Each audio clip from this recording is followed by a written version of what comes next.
Bonjour et bienvenue dans cette émission Questions aux experts que nous consacrons aujourd'hui à la thrombose veineuse. Alors que la vaccination contre la Covid-19 a mis depuis quelques semaines la thrombose sur le devant de la scène, la focalisation médiatique et politique tend à oublier que la thrombose veineuse est une maladie qui touche en France 300 000 personnes chaque année. Elle correspond à la formation d'un caillot qui peut aller jusqu'à boucher une artère ou une veine et empêcher la bonne circulation du sang. Pour répondre à toutes vos questions sur la thrombose veineuse, nous recevons aujourd'hui le docteur Vincent Neyraud, médecin spécialiste en médecine vasculaire dans le service des maladies coronaires et vasculaires à l'hôpital cardiologique Haut-l'Évêque du CHU de Bordeaux. Docteur Neyraud, bonjour. Bonjour. Merci d'être avec nous aujourd'hui pour répondre aux questions de nos internautes. Et nous allons commencer donc avec la première question qui nous a été posée sur Instagram avec le hashtag QAE. On parle beaucoup de thrombose veineuse, mais la thrombose veineuse, c'est quoi exactement ? Alors, une thrombose, en fait, c'est la formation d'un caillot dans un vaisseau sanguin, donc une veine ou une artère. Et ce caillot va boucher, alors soit partiellement, soit totalement, le vaisseau en question. Alors maintenant, c'est intéressant de se demander pourquoi un caillot dans l'absolu peut se former comme ça dans un vaisseau. Et en fait, la fluidité sanguine est régulée par différents processus, c'est ce qu'on appelle l'hémostase. Et ces processus permettent entre autres d'arrêter une hémorragie, de boucher une blessure vasculaire, par exemple, en cas justement de blessure d'un vaisseau. Il y a un premier processus qui s'appelle l'hémostase primaire, qui fait intervenir notamment les plaquettes, qui sont des cellules du sang présentes dans le sang, qui vont s'activer, qui vont se regrouper, s'agglomérer pour former une sorte d'amas, qui n'est pas encore très solide. Et il y a un second processus qui intervient de manière parallèle, un tout petit peu décalée, qui s'appelle la coagulation. Et ce processus va produire une protéine, la fibrine, qui va consolider cet amas de plaquettes pour former ce qu'on appelle le caillot fibrinoplaquettaire. Et enfin, il y a un troisième et dernier processus qui est un petit peu l'inverse, qui permet de détruire en fait la fibrine et de dissoudre entre guillemets le caillot. Pour simplifier, on pourrait dire finalement que l'hémostase, c'est un petit peu un équilibre entre formation de caillots et destruction, finalement. Et est-ce qu'il existe plusieurs types de thrombose ? Alors oui, d'une certaine manière, on pourrait considérer qu'il y a plusieurs types de thrombose. Le corps contient donc des différents vaisseaux, les veines, les artères. Alors très rapidement les artères, parce que je pense qu'après on va se focaliser sur les veines. Donc les artères, ce sont des vaisseaux qui partent du cœur et qui permettent dans la quasi-totalité des cas d'amener du sang oxygéné du cœur vers les organes. L'exception, mais qui est importante pour nous, étant les artères pulmonaires qui vont naître de la partie droite du cœur, qui fait suite elle-même au réseau veineux, et qui vont permettre, ces artères pulmonaires, d'amener du sang pauvre en oxygène du cœur vers les poumons pour le réoxygéner. Et c'est important parce que ce sont dans ces artères pulmonaires que vont se produire ce qu'on appelle les embolies pulmonaires. Je pense qu'on en reparlera aussi. Après, maintenant, si on s'intéresse aux veines, donc l'autre grand type de vaisseau, c'est un peu l'inverse aussi. Ce sont des vaisseaux qui vont faire retourner le sang pauvre en oxygène de la périphérie vers le cœur, notamment des jambes vers le cœur. Et ce sont dans les membres inférieurs que vont se former la plupart des thromboses veineuses. On appelle ça thrombose veineuse profonde des membres inférieurs, la phlébite. Et la principale complication de la phlébite, c'est l'embolie pulmonaire, lorsqu'un petit morceau de ce caillot, qui est présent dans les veines des jambes, va se détacher, va migrer jusqu'au cœur, aller jusque dans les artères pulmonaires, où il va éventuellement se bloquer, provoquer une embolie pulmonaire. Et ça peut engendrer des problèmes de fonctionnement, notamment du cœur et des poumons. Ces deux maladies-là, la phlébite et l'embolie pulmonaire, elles sont regroupées sous le terme de maladie thromboembolique veineuse. Alors là, on simplifie un peu pour parler uniquement de ce qui est fréquent, mais dans l'absolu, une thrombose, ça peut toucher n'importe quelle veine de l'organisme. Et quels sont les signes spécifiques qui peuvent alerter sur le fait que quelqu'un est en train de faire une thrombose veineuse ? Alors, la symptomatologie va dépendre essentiellement de la localisation de la thrombose. Les symptômes ne sont pas spécifiques et une thrombose veineuse cérébrale ne se présentera pas du tout de la même manière qu'une embolie pulmonaire, qui elle-même ne se présentera pas de la même manière qu'une phlébite. La phlébite, la plupart du temps, provoque une augmentation du volume de la jambe, donc une jambe qui devient rouge, qui devient œdémateuse, qui devient douloureuse. Les symptômes d'embolie pulmonaire, c'est le plus souvent une douleur dans la poitrine, une douleur thoracique, volontiers latéralisée, alors à droite ou à gauche, avec parfois un essoufflement, voire des vraies difficultés respiratoires, avec une augmentation de la fréquence cardiaque, parfois des petits crachats sanguinolents. Mais en fait, on peut tout voir, notamment dans l'embolie pulmonaire, on peut tout voir de l'absence de symptômes jusqu'au décès, jusqu'à l'arrêt cardiaque. Et d'ailleurs, parfois, on met en évidence des embolies pulmonaires ou des phlébites anciennes sur des examens faits pour d'autres raisons qui sont passés complètement inaperçus. D'accord. Et en parlant d'examen, comment est-ce qu'on peut diagnostiquer justement ces thromboses veineuses? Alors, la première étape, c'est, avant de parler d'examen, c'est vraiment la symptomatologie du patient qui va permettre de déterminer ce qu'on appelle la probabilité clinique de thrombose. À l'issue de cette première évaluation qui est faite sur l'interrogatoire, avec l'interrogatoire à l'examen du patient, on va pouvoir dire si la probabilité de thrombose est faible, intermédiaire ou forte. Mais à ce stade, on en a encore la suspicion diagnostique. Et donc, il va falloir qu'on fasse des examens justement pour petit à petit confirmer ou infirmer le diagnostic. Si la probabilité clinique de départ elle est pas très importante, donc faible ou intermédiaire, on va faire une prise de sang dans laquelle on va doser ce qu'on appelle les dédimères, qui sont en fait les produits de dégradation de la fibrine dont on a parlé au tout début, qui sont produits par la fibrinolyse. Et ces dédimères, ils sont très importants, enfin ils sont très intéressants pour nous parce que s'ils sont négatifs, on pourra rassurer le patient et éliminer le diagnostic de thrombose. Encore une fois, si la probabilité de départ est faible ou intermédiaire. S'ils sont positifs ou si la probabilité de départ est forte, on va falloir faire un examen d'imagerie. Alors, dans le cadre d'une suspicion de phlébite, on fera une échographie Doppler veineuse des membres inférieurs, à la fois pour confirmer ou éventuellement infirmer la présence du caillot, et surtout préciser sa localisation. Et dans le cadre d'une suspicion d'embolie pulmonaire, on fera majoritairement un angioscanner thoracique, donc pour bien visualiser les artères pulmonaires, encore une fois voir s'il y a un caillot à l'intérieur, et ça permet aussi d'apprécier un petit peu le retentissement sur le cœur, cet examen. Et quels sont les traitements de la thrombose veineuse? Comme pour toute pathologie, je pense que la première étape, c'est d'évaluer la gravité, notamment pour l'embolie pulmonaire, de savoir si le patient doit être hospitalisé ou si au contraire un traitement ambulatoire est possible. Dans le cas de la phlébite, c'est assez rare qu'on hospitalise, mais parfois ça peut se justifier. Et après, que ce soit pour la phlébite ou l'embolie pulmonaire, le traitement en phase aiguë est le même. Ce sont des médicaments dits anticoagulants à dose curative, par voie orale ou éventuellement par injection, pendant une durée alors qui va de 3 mois, mais qui peut s'allonger à 6 mois, voire au long cours, en fonction des situations particulières. Le traitement anticoagulant ayant pour principal objectif à la phase aiguë d'éviter la migration du caillot, d'éviter les complications, d'éviter l'extension. En fait. C'est-à-dire pour une phlébite, c'est d'éviter l'embolie pulmonaire. Et après, en cas de phlébite, on peut proposer un traitement également par compression médicale, donc avec des chaussettes de compression, qui permet également de diminuer la douleur et l'œdème en phase aiguë. Et bien entendu, il faut que ces patients soient suivis, réévalués. J'ai un internaute qui me demande s'il existe des facteurs de risque spécifiques pour la thrombose veineuse.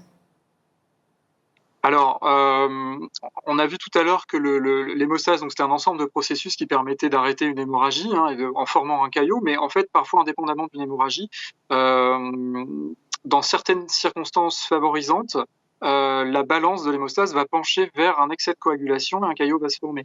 Ces conditions favorisantes, donc, ce sont des facteurs de risque. Il y en a beaucoup. Certains ont plus de poids que d'autres en termes de surrisque thrombotique. Alors pour en citer quelques-uns, on a les interventions chirurgicales un peu prolongées avec des anesthésies générales un petit peu longues, les fractures des membres inférieurs, une immobilisation prolongée, en particulier pour une raison médicale aiguë, la grossesse, le cancer. Il y en a beaucoup, mais ce qui est important, c'est de comprendre que le plus souvent, pas toujours, mais le plus souvent, on a l'impression que c'est dû à une accumulation de facteurs de risque. C'est-à-dire que on a des facteurs de risque qui séparément n'auraient pas forcément entraîné un surrisque très important, mais accumulés sur la même période de temps, ils peuvent faire pencher la balance effectivement vers la formation d'un caillot. J'ai une internaute qui me dit qu'elle a beaucoup de cas de thrombose veineuse dans sa famille et elle se demande s'il existe un terrain héréditaire à la thrombose veineuse. Il peut exister un terrain héréditaire avec des anomalies donc génétiques transmissibles qui augmentent le risque de thrombose veineuse. Donc c'est pareil, il y en a plusieurs. Ces anomalies, elles engendrent des augmentations de risque qui sont plus ou moins importantes. Pour simplifier, on pourrait dire que plus l'anomalie est fréquente dans la population générale, et plus le surrisque attribuable est faible finalement. Par exemple, la mutation hétérozygote du facteur 5 Leiden, donc c'est une mutation qui est assez fréquente dans la population en France, qui est de l'ordre de 5%. Porter cette mutation augmente le risque, mais porter cette mutation ne veut pas dire à coup sûr que vous ferez une thrombose veineuse dans votre vie. Après, il y a d'autres anomalies qui sont plus rares et qui, pour le coup, augmentent beaucoup plus le risque. La recherche de ces anomalies, elle peut se justifier, mais essentiellement chez les patients jeunes, qui auraient par exemple une histoire familiale et qui en plus auraient une histoire personnelle de thrombose mal expliquée, ou en cas de récidive de thrombose mal expliquée également, ou de localisation atypique de thrombose. L'impact thérapeutique de ces anomalies, la plupart du temps, encore une fois, est assez limité. La plupart du temps, pas toujours, bien sûr. J'ai une question sur Twitter au sujet de la pilule contraceptive et on me demande pourquoi la pilule contraceptive peut entraîner des thromboses. Il y a certaines hormones qui effectivement modifient l'équilibre de l'hémostase en augmentant en fait certains facteurs de la coagulation, en diminuant certains inhibiteurs, et ainsi peuvent faire pencher la balance vers un état procoagulant. Alors il y a certaines pilules qui sont plus à risque que d'autres. Normalement, en cas de maladie en cas d'antécédent de maladie thromboembolique, la contraception combinée œstrogestative normalement est contre-indiquée. J'ai une question d'un internaute qui me dit qu'on lui a dit que les voyages en avion représentent un facteur de risque accru pour la thrombose veineuse profonde. Et du coup, il se demande pourquoi. Alors, un voyage prolongé en avion, un voyage prolongé de manière générale avec une mobilité de plusieurs heures sans déambulation, ça effectivement peut être considéré comme un facteur de risque. Alors, s'il est suffisamment long, c'est-à-dire à partir, alors ça varie selon les recommandations et les études, mais c'est au moins 4 heures, parfois 6 ou 8 heures. Le mécanisme principal, ça serait que ça favoriserait en fait ce qu'on appelle la stase veineuse, c'est-à-dire la stagnation du sang dans les veines. Et également, ça serait favorisé par la compression des vaisseaux au niveau du bord du siège, notamment chez les gens qui sont un petit peu grands. C'est ce qu'on appelait le syndrome de la classe économique avant. Et donc c'est un facteur de risque qui est considéré plutôt comme faible à modéré. En termes de surrisque thrombotique, ça augmenterait le risque d'un facteur entre 2 et 4. Ça dépend aussi un petit peu de la durée du voyage. Mais le plus important, je crois, c'est que les études montrent que la plupart des gens qui font une maladie thromboembolique veineuse suite à un vol long courrier, en fait, avaient au moins un facteur de risque supplémentaire. Donc là encore, ça va. Enfin, les études sont parfois un peu contradictoires, mais ça va plutôt dans l'ensemble dans le sens d'une thrombose qui serait favorisée par une accumulation de facteurs de risque plutôt que par ce facteur de risque-là isolément. Et est-ce qu'il existe des moyens de prévention de la thrombose veineuse ? Oui, alors il faut d'abord évaluer le risque thrombotique des patients, notamment dans les situations à risque. Donc, par exemple, en cas d'hospitalisation suite à un problème médical aigu, en cas de chirurgie, ou même pour les gens qui restent à domicile mais qui sont immobilisés, qui sont alités longtemps, parce que ce sont des circonstances, encore une fois, qui sont favorisantes. Après, il y a différents moyens. Il y a les moyens physiques, donc il y a une bonne hydratation, et puis la mobilisation précoce du patient, donc reprendre la marche le plus rapidement possible, notamment en post-opératoire. Les moyens mécaniques également avec la compression médicale, et puis on a des moyens médicamenteux avec des médicaments qui sont les mêmes en fait que ceux qu'on utilise pour le traitement, mais à des posologies plus basses, donc à des doses dites préventives et non plus curatives. En parlant des moyens de compression, j'ai eu quelques questions sur les bas de contention, puisque évidemment plusieurs internautes nous ont dit que les médecins ont conseillé de porter des bas de contention. Est-ce qu'il existe une différence entre les marques ? Alors, je vais pas faire la promotion de telle ou telle marque parce que je crois que c'est pas le plus important. Mais l'essentiel, c'est que la compression médicale soit utilisée de manière adaptée. Alors, si possible, après une échographie Doppler veineuse des membres inférieurs pour faire le bilan des lésions. Il y a plusieurs types de dispositifs, que ce soit des collants, des chaussettes ou des bandes. En général, la chaussette est suffisante dans la plupart des cas. Après, le paramètre le plus important, c'est la classe de la compression, qui est cotée de 1 à 4 en France et qui correspond en fait 1 au niveau de pression le plus faible, aux alentours de 10-15 mm de mercure, et 4 supérieur à 36 mm de mercure. Et finalement, plus la maladie veineuse chronique est sévère, plus on va avoir tendance à mettre une compression importante. C'est des dispositifs qui sont parfois difficiles à mettre, et on peut aussi prescrire d'autres dispositifs d'aide à l'enfilage, qui peuvent aider à mettre les chaussettes ou les collants. J'ai évidemment eu beaucoup de questions autour de la thrombose provoquée par la vaccination pour la Covid-19. Alors le but de cette émission, ce n'est pas de débattre sur ce sujet, mais est-ce que vous pouvez nous expliquer quel type de thrombose nous avons à faire dans ce cadre, et surtout pourquoi des sujets jeunes seraient plus sujets, on va dire, à cette thrombose veineuse ? Alors, d'abord, je tiens à préciser, ouais, vous m'aviez contacté pour réaliser cette petite vidéo il y a plusieurs mois, donc bien avant la mise en évidence de ces cas. J'ai pas du tout la prétention d'être spécialiste de quoi que ce soit, et encore moins de ce sujet-là qui est en cours d'exploration. Je crois qu'il faut être très prudent. Les investigations sont encore en cours. Il y a beaucoup de choses qu'on ne sait pas. Ce qu'on sait, c'est qu'il semble pas y avoir d'augmentation du risque de maladie thromboembolique veineuse, c'est-à-dire phlébite, embolie pulmonaire, après vaccination avec les différents vaccins. Mais effectivement, il y a une forme extrêmement rare de thrombose, de caillots sanguins qui est apparue chez un petit nombre de patients, avec notamment des thromboses veineuses cérébrales, mais pas seulement. Et ces formes de thrombose, elles sont très particulières. Elles sont vraiment à distinguer de ce dont on parle depuis le début de la vidéo. Les cas recensés, effectivement, concernent plutôt des femmes jeunes. Il y a aussi des hommes et aussi des gens un petit peu plus âgés. Mais on ne connaît actuellement pas mais dans des moindres proportions, hein, bien sûr, mais on ne connaît pas actuellement de prédisposition particulière à ces thromboses, ni l'impact des facteurs de risque classiques. Après, en 2 mots, pour expliquer un peu tout ça, l'hypothèse actuelle serait que le corps va produire des anticorps qui vont interagir avec les plaquettes, qui vont les activer et qui vont de manière excessive. Et ces plaquettes vont, comme on a vu au tout début, vont s'agglomérer, vont former des caillots, et de manière très très importante, et tellement importante qu'elles vont être consommées, c'est-à-dire que le taux de plaquettes dans le sang va baisser tellement elles forment des caillots. C'est pour ça que cette nouvelle entité, on l'a appelée une thrombopénie, parce que le taux de plaquettes baisse, thrombotique parce que ça forme des caillots, immunologique parce que c'est un mécanisme qui serait médié par un anticorps, induite par la vaccination. Voilà. Après, c'est un processus qui semble se rapprocher quand même assez fortement d'une autre pathologie qu'on connaît depuis beaucoup plus longtemps et qu'on apprend d'ailleurs assez rapidement lorsqu'on fait ses études de médecine, qui s'appelle la thrombopénie induite par l'héparine. Encore une fois, les recherches sont en cours. Les sociétés savantes internationales et françaises ont publié des recommandations de prise en charge à la fois pour le diagnostic et le traitement de ces cas spécifiques. Si vous avez d'autres questions, ce que je vous recommande, c'est d'aller consulter le petit communiqué de la Société française de médecine vasculaire et du groupe d'études de l'hémostase et de la thrombose qui ont publié conjointement sous forme de questions-réponses je crois début avril. Donc voilà, un petit communiqué qui est assez bien fait et qui répondra, je pense, à l'ensemble de vos questions.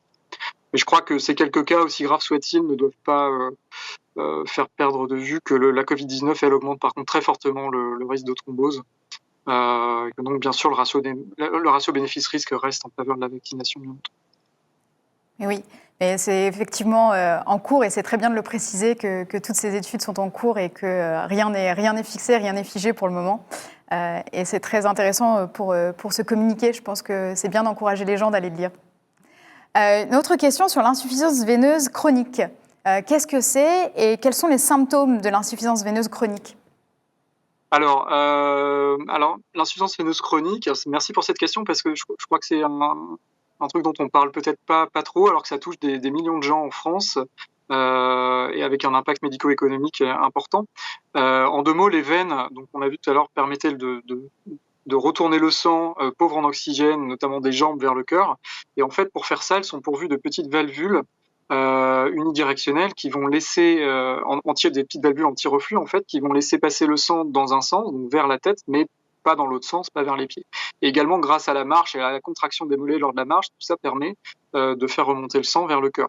L'insuffisance veineuse chronique, en fait, résulte finalement de l'incapacité des veines à remonter correctement le sang veineux des membres inférieurs jusqu'au cœur. Et c'est lié en général à un mauvais fonctionnement de ces petites valvules ou éventuellement aussi à un obstacle dans les veines. Et les principales causes sont les varices, la maladie variqueuse, et ce qu'on appelle le syndrome post-thrombotique qui complique entre 20 et 50% des thromboses veineuses profondes des membres inférieurs. Et en ce qui concerne les symptômes, ils peuvent être assez variés. Il s'agit souvent de lourdeur, de douleur, de crampes, voire d'impatience même dans les membres inférieurs qui s'aggravent généralement au cours de la journée ou en position assise prolongée ou en station debout prolongée, c'est-à-dire quand on piétine, quand on reste debout mais qu'on ne marche pas. Après, en fonction de la gravité, il peut exister simplement des varices ou éventuellement des anomalies cutanées plus marquées comme de l'œdème, de l'eczéma. Et le dernier stade, entre guillemets, c'est l'ulcère veineux, qui était une espèce de plaie chronique, en général qui va se chroniciser si elle est maltraitée, et qui peut également s'infecter. Est-ce qu'il existe des traitements à l'heure actuelle pour cette maladie veineuse chronique? Alors, en fonction de la sévérité, de la localisation des lésions, on peut proposer un traitement conservateur, éventuellement va être associé à un traitement interventionnel. Le traitement conservateur, il comprend notamment la compression médicale, donc les chaussettes ou les bas de compression, les règles gyno-diététiques, c'est-à-dire favoriser la marche, perdre du poids éventuellement, la surélévation des pieds la nuit pour favoriser le retour veineux vers le cœur, la pratique sportive. Il y a certains médicaments aussi qui peuvent être utilisés. Et après, pour ce qui est des traitements interventionnels, donc eux, on va avoir pour but de supprimer là où les veines qui sont malades, qui sont refluentes. Alors que ce soit par sclérothérapie, où là on va injecter sous échographie un produit sclérosant en fait qui va boucher la veine entre guillemets. Également, on peut utiliser ce qu'on appelle des traitements thermiques endoveineux, où là on va mettre un petit cathéter dans la veine pour la brûler de l'intérieur. Puis le dernier moyen, c'est la chirurgie. Avant de terminer cette émission, Dr Nero, est-ce que vous pouvez nous donner peut-être un petit mot de la fin, un petit conseil ou quelque chose pour nos internautes sur la thrombose veineuse? Alors si on revient sur la maladie veineuse chronique, je pense que le principal conseil, c'est de consulter. Si vous avez des douleurs chroniques dans les membres inférieurs, consultez avant tout votre médecin traitant parce qu'il y a beaucoup de pathologies qui peuvent provoquer ce genre de problème. Et après, bien sûr, consulter en médecine vasculaire, où là, une échographie sera faite, on pourra poser un diagnostic plus précis, proposer un traitement adapté. Donc, consulter d'une manière générale, bien sûr. Merci Dr Nero pour la clarté de vos réponses. Nous sommes arrivés au terme de cette émission. Merci à vous pour votre participation à travers les questions que vous nous avez fait parvenir. Je vous rappelle que vous avez la possibilité de nous poser vos questions pour notre prochaine émission sur Twitter, Facebook et Instagram grâce au hashtag QAE. Vous pouvez aussi revoir cette émission sur notre site Pourquoi Docteur et sur notre chaîne YouTube. Vous pouvez également nous faire part de vos commentaires ou nous proposer des sujets qui vous intéressent. Quant à moi, je vous donne rendez-vous bientôt et avec un grand plaisir pour un prochain Questions Experts. Au revoir.